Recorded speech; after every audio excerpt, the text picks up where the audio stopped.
আমার বিয়ে হওয়ার পর আমি বুঝতে পারছি শ্বশুর বাড়ি কি জিনিস, আর সন্তান হওয়ার পর বুঝতে পারছি মা কি জিনিস। আসলে অভিজ্ঞতা ছাড়া আপনি কোনো কিছুই বুঝতে পারবেন না। মানুষের মুখে শুনবেন কিন্তু সেটা আপনি কখনোই ফিল করতে পারবেন না। যাই হোক, আজকে কি কি রান্না করি সেটা আপনাদের সাথে শেয়ার করি, পুরো ভিডিওর সাথে থাকবেন। আসসালামু আলাইকুম, কেমন আছেন সবাই? সকাল থেকে শরীরটা অনেক বেশি খারাপ ছিল, আর এদিকে মেয়ের একটার পর একটা বায়না, সেগুলা তো শেষই হয় না। সকালবেলা বলতেছে চা খাবে, যাই হোক এখানে মেয়েকে একটু চা করে দিলাম, আর নিজের জন্য একটু আদা দিয়ে রং চা করলাম। মেয়ে আবার রং চা খাবে না, তার জন্য দুধ চা করলাম। আর এদিকে গতকালকে রাতে কিছু পিঠা তৈরি করছিলাম, সেগুলাই হচ্ছে সকালের নাস্তাতে একটা পিঠা খেয়ে নিছি। শরীরটা অসুস্থ ছিল, তারপরও রাইসা বুড়িকে স্কুলে নিয়ে গেছিলাম। স্কুল থেকে আসার পর রান্না বান্না এটা সেটা তো করতেই হবে, তারপরও বেশ খানিকক্ষণ ধরে হচ্ছে রেস্ট নিয়ে নিছিলাম। দুপুর প্রায় হয়ে আসছে, এদিকে 12টা বেজে গেছে, আর 12টার দিকে এদিকে রান্না বান্নার জোগাড়পাতি করাও শুরু করে দিছি। এদিকে কিছুটা ডাল আগে ভিজিয়ে রাখছিলাম, সেটা হচ্ছে বুড়া করব। মেয়ে বুড়া খাওয়ার জন্য বায়না ধরতেছে, অসুস্থ তারপরও মেয়ে বায়না ধরতেছে, মেয়ের বায়না ফেলতে পারতেছি না। মারা মনে হয় এমনই হয়, ছোটবেলা আমাদের মারাও এরকমই হতো, মানে মনে মনে ভাবি যে মাকে মনে হয় ছোটবেলা কতই না জ্বালাইছি। যাই হোক, শ্বশুর বাড়িতে কিন্তু এগুলা বোঝার মতো কেউই থাকে না, কষ্ট হলেও সবকিছু মাটি চাপা দিয়ে তারপরে কাজ করে যেতে হয়। এদিকে হচ্ছে রান্না বান্নার জন্য বেগুন কেটে নিছি, এগুলা ভাজা করব,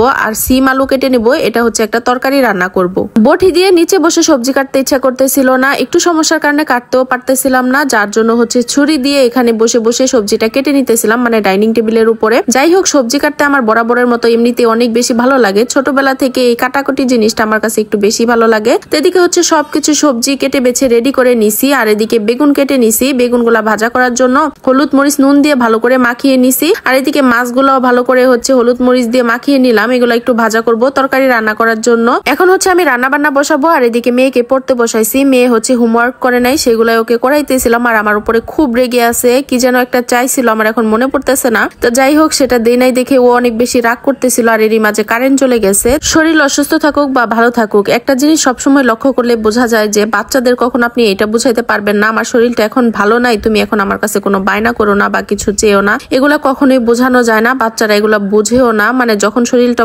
অসুস্থ থাকে তখন মনে হয় বাচ্চারা সবকিছুতে একটু বায়না বেশি করে। এখন হচ্ছে রান্না বান্নার পর্বে চলে যায়, সবকিছু রেডি করা হয়ে গেছে। কয়েকটা থালাবাটি ছিল, সেগুলো হচ্ছে ধুয়ে পরিষ্কার করে রেখে দিলাম, আর এদিকে হচ্ছে মাছগুলা হালকা করে ভেজে নিব তরকারি রান্না করার জন্য। একটা ইলিশ মাছের লেজা ছিল, সেটাও হচ্ছে কালীবাউস মাছের সাথে দিয়ে দিছি, আর এদিকে বুড়িকে কয়টা বুড়া ভেজে দেই। আবারও বলতেছে এখন নাকি তার বুড়া খেতে ইচ্ছা করতেছে, তা আমি হচ্ছে আমাদের খাওয়ার জন্য একদম রান্নার শেষে ভাজবো। রান্নার শেষ পর্যন্ত আমার মেয়ের ধৈর্য কুলাবে না, যার জন্য হচ্ছে প্রথমে ওকে একটু ভেজে দিছি, ও বসে বসে খেতে থাক, আর এদিকে হচ্ছে তরকারি রান্নাটা বসিয়ে দেই। সবসময় হচ্ছে রান্নার প্রথমে হচ্ছে যে কোনো ভাজা ভাজি এগুলা করে তারপরে হচ্ছে শেষে তরকারিটা রান্না করি। আজকে হচ্ছে ভিন্ন ভাবে করতেছি, আজকে হচ্ছে তরকারিটা ফার্স্টে রান্না করতেছি, তারপরে হচ্ছে ভাজা ভাজি সবকিছু করব। যাই হোক, এখানে তরকারির ঝোলটা দিয়ে দিছি, ঝোলটা ফুটে আসলে নামিয়ে নিব। রাইস কুকারে হচ্ছে ভাতটা বসিয়ে দিছি। আপনাদের ভাইয়া চলে আসার কিছুক্ষণ আগেই হচ্ছে আমি ভাতটা রান্না বসিয়ে দিই, যাতে করে বাসায় আসার পর একদম গরম গরম খেতে পারে। আর এদিকে বেগুন ভাজা বসাইছিলাম, বেগুন ভাজাটা একদম তেল চুষে নিছে, কতটা পরিমাণ তেল দিছিলাম, একটু তেলও নাই, পরবর্তীতে আবারও তেল দেওয়া লাগছে। পরে হচ্ছে যখন ভাজাগুলা ভাত দিয়ে খাইতে গেছি